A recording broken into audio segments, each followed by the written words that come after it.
Hi loves, it's Lacey and welcome to our space. So today's video is part of a collaboration that's being hosted by Crafting My Best Life with Lisa. It is the Craft Your Stash collab. She is joined this month by Glue La La as a guest host, and these lovely ladies have asked us to use items only in our personal craft stash to make some spring and summer DIYs.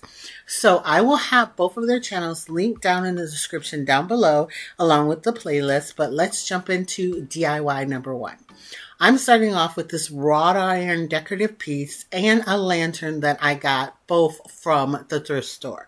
I also have some Dollar Tree lilacs and some greenery picks that I got from Target's Dollar Spot.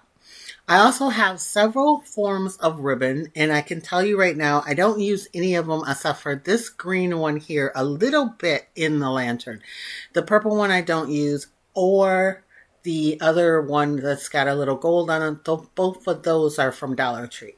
I do have some rub and buff in gold leaf and some zip ties. So let's get started by taking the lantern that came from Pier 1 Imports a long time ago and ended up in my thrift store for 99 cents. I'm using just a wet wipe with some of the gold leaf rub and buff, and I'm going to put it all over the high points and the top of this lantern and three sides of it. I'm not going to waste it on the back because you'll never see it. I'm just making sure it is kind of details are popping out with the rub and buff. Then I have some medium size little zip ties, and I've fed them through the top of the back of the lantern. I just reached my hand inside and fed them through. And then I'm going to lay it down on its face and put the wrought iron piece up on the back of it. I want it to kind of sit in the middle, so I'm feeding in part of the ties up top where the swirly part is, and then the bottom of them above where the swirly part is on this decorative piece. Now, I know you guys won't have a piece exactly like this, but they sell pieces like this at Hobby Lobby, and you can always find them at the thrift store. This one, I do believe, was $1.49 at my local thrift store years ago. So this is what it looks like when I attach it in the back. They crisscross, and it holds it on there nice and firmly. Next, I'm going to take this greenery because I really like the coloring of it, and it is much nicer greenery than is on these picks here that came from Dollar Tree. So I'm going to be taking off little sections. They come in sections of like 4 leaves. Some of them have 5 or so leaves in as low as 3. And I am just going to figure out where I want them. I always kind of dry fit my pieces until I know where I'm going to put them. And then I'm going to use some Gorilla Hot Glue and stick them onto the wrought iron or the back side of our lantern. Now, I didn't plan this out at all, so I'm just doing this to my own personal preference. If you are new to my channel, I'm Lacey, and I say that I am extra with all of my DIYs, and so I never really plan out the full DIY until I get my hands on it. So here I have turned it over back on its face. I don't want any of the wires to show or the extra stems to show, so I'm making sure I hide them along the curves of the wrought iron piece or behind the lantern. But I want to be careful and not put them behind the glass of the lantern because then you will see them. So I was really happy with all the placement of the greenery, and I know it's a lot, but I'm extra here on my channel. So I wanted to move on to putting my lilacs. I had that little piece that was broken, so I used that on the front. And then I'm just going to stick the rest in places where I know that the stems won't be shown. I will be using quite a few of the lilac pieces in various colors and just putting them in anywhere that I think they will fit. I want this whole piece to look like it is growing around like the wrought iron decorative piece, almost like it's fencing, and then I hung a lantern on it. So I'm not going to make you guys watch me place every little piece of this. I just will be putting quite a bit on there. Now here's what it looks like when I'm done adding all of my foliage and all of my florals. And I decided that now it just needs one more thing. Here are the two ribbons that I was going to use, but I think they would overwhelm this piece, so I'm not going to put any on the outside of it. I am, however, going to use some butterflies. I had two different packets there, and this is the one I settled on. These are die cuts that came from Dollar Tree like 5 years ago. I have quite a few of these, and they come in multiple colors. I take two of these butterflies out, and I am going to back them on each other to make one butterfly that has color on each side. If you've been on my channel before, I have done this a lot in the past. Here I'm using a glue stick to hook them together. And you have to be careful. Make sure that you line these up pretty well. So when they stick, you don't have to try to take them apart, especially with the glue stick. I did not put a lot of glue up where the top of the head of the butterfly is because we're going to be using some floral wire. I have this gold floral wire that came from Joann Fabrics, I think, and I'm going to take off about 4 inches of it to make an antenna for the butterfly. And how I do this is I straighten it out first, then bend it in half into a little V, and then I'm going to pinch it in the middle so it's nice and tight and it'll fit inside the butterfly.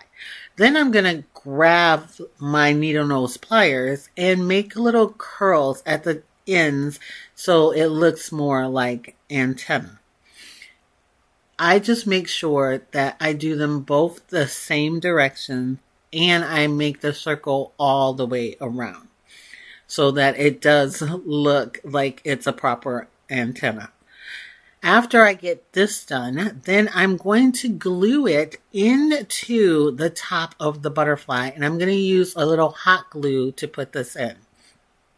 I also then bend the sides at near the top to spread them out because I just think it looks prettier that way.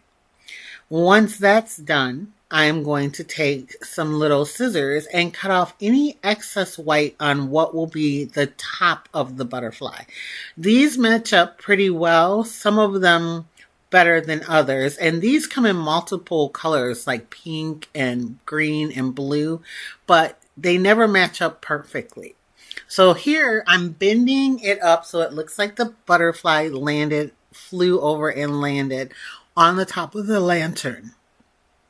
But I'm also making sure that the lantern will open, so I'm trying to figure out which side or which way for it to face. And I decided on that right there. So I'm going to just take a dot of hot glue and I'm going to put it on. Now I'm going to be using this whole piece indoors. You could use it outdoors. Everything but the butterfly would survive the weather, I'm pretty sure. So if you wanted to use the butterfly, I'd Mod Podge it and before I put it on there. But I love how this turned out. I think it looks very high end.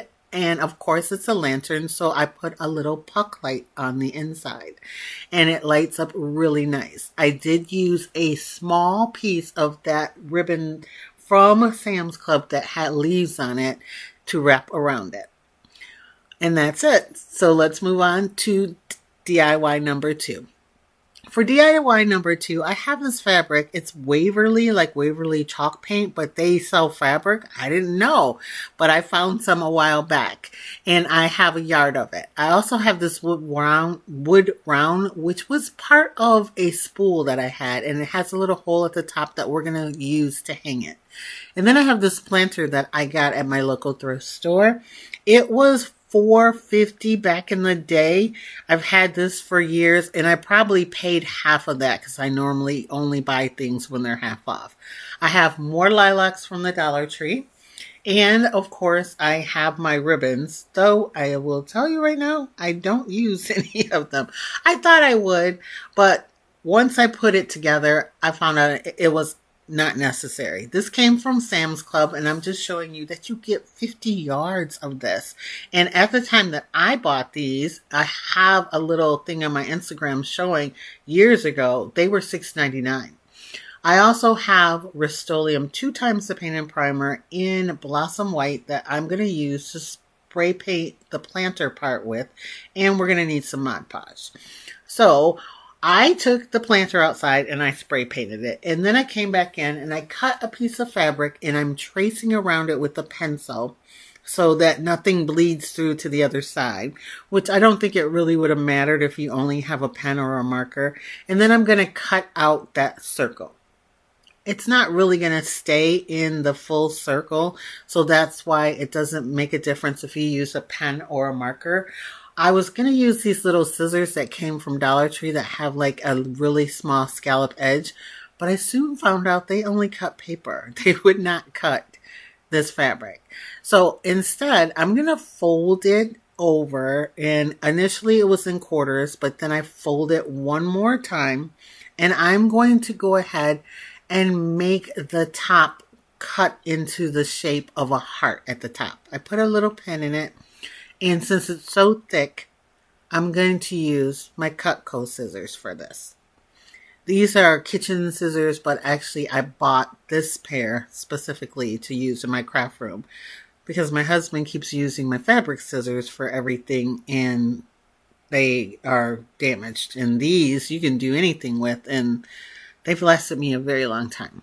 So I'm just cutting a heart shape. This one's a little uneven to start with, but I fix it so that I can use it and put it on this wood round. Now I had painted this round before, so I'm using quite a bit of Mod Podge in order to make sure that the fabric's going to stick. And I'm going to then take this outside and set it in the sun because it's very sunny out here in Michigan today, and replace the spot where the planter is and let this dry completely out there. So here's my planter once I brought it back. And I put about 2 light coats on here, and I was not being perfect about it. As you can see, I have an emery board and I am simply distressing all of the high points so that it stands out and it looks like that it is slightly weathered. I just wanted to bring back a little of the brown. Then I grab some floral foam. This came from Dollar Tree, and I cut off a piece and I'm going to glue it on the inside so I have somewhere to adhere all of my lilacs. Once I have that in there, I'm going to take the lilacs and cut them off of the big stem that holds them together, and then take those cut pieces, some with leaves, some without, and just put them into the floral foam. And I'm going to mix all the colors up. And this is personal preference. You can use any flower that you want, but I really like the lilacs. I even had some lighter color ones left over from the first project, so I put those in. And I use my wire cutters or lineman's pliers to cut all of the stems. And there's nowhere to set this down properly so you guys can see. So it ends up that I'm pushing down on just the tiny edge of it, and I sped up all this footage. So sorry if it's too twitchy for you. But once I'm done with that, I did it really full, and this is what it looks like. I love it. Now I took my fabric and I'm lining it up. You can see cutting it in a heart shape on that bend makes it scalloped really pretty all the way around. And I'm just lining it up with the opening at the top and to see how my planter is going to sit on there. And it's perfect.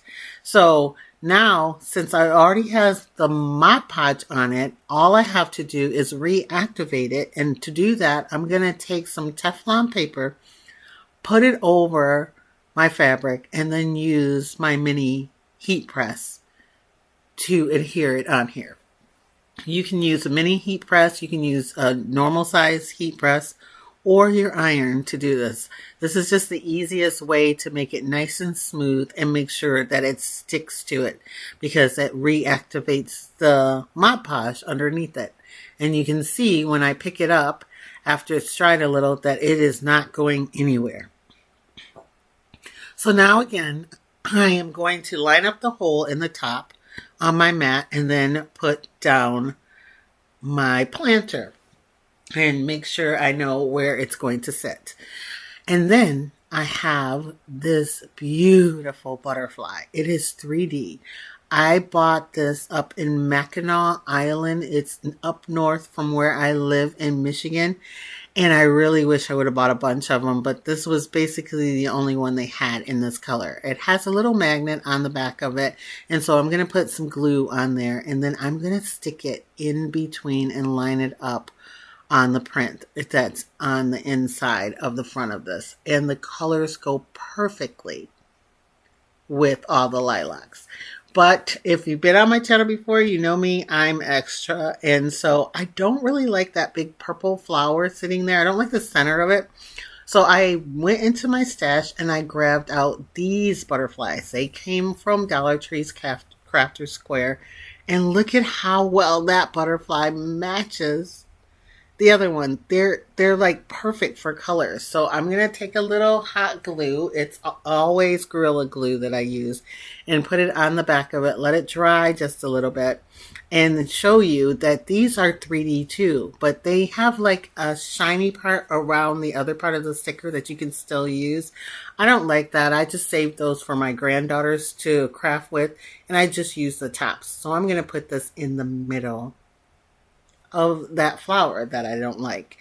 And of course, I'm so extra. I did not stop there. I do take 2 more of the butterflies and put them on this as well. They have these little half butterflies, and up top here they have one that has the exact same colors too. So I'm going to put another butterfly on the other side of the planters on the edge of where the fabric meets the board. And I think that will be really cute right there. You can see it really well when you are up close on this piece, but if you're from afar, you probably wouldn't even notice that it's there. And then I'm going to grab one more. This one matches the colors of all the lilacs really, really well. And one of my lilacs had a flat with no dimension on it kind of piece of floral right here, and I didn't like it, so I'm going to put that butterfly on that one. And then this whole thing will be done. I just love how this turned out. I had a slight idea, and then when I found the fabric in my stash, I fell in love with it, and I thought it was perfect. And I love how this butterfly sits on there. So I am in love with both of these. I don't know which one would be my favorite. Comment down below which one of these would be your favorite, and would you make something like this? I love using thrifted items in my DIYs because you can get unique pieces to go with your decor. So that is it for this video. I want to thank Lisa from Crafting My Best Life with Lisa and Glue Lala for letting me be involved in this collab. I am going to be late placing my video in the collab, and I do apologize for that. But I will be linking both of their channels down in my description box. So go by and tell both of them I sent you and show them some love. Also, there will be the link to the playlist in the description box, so you can watch all of the people participating in this collab, because I know they have some wonderful DIYs and inspiration for you guys. I have this one hanging on my front door, and I think it will do really well with the weather. I do have a big covered porch, but the other one with the paper butterfly, you would need to use Mod Podge or something here to cover that butterfly if you wanted to put it outside, because it will not survive the weather. I do believe the rest of it will, but the butterfly will not. And the little puck life in it is remote control, so I can use it from inside my house. But that is it, and I will catch all of you in my next video. Bye, loves.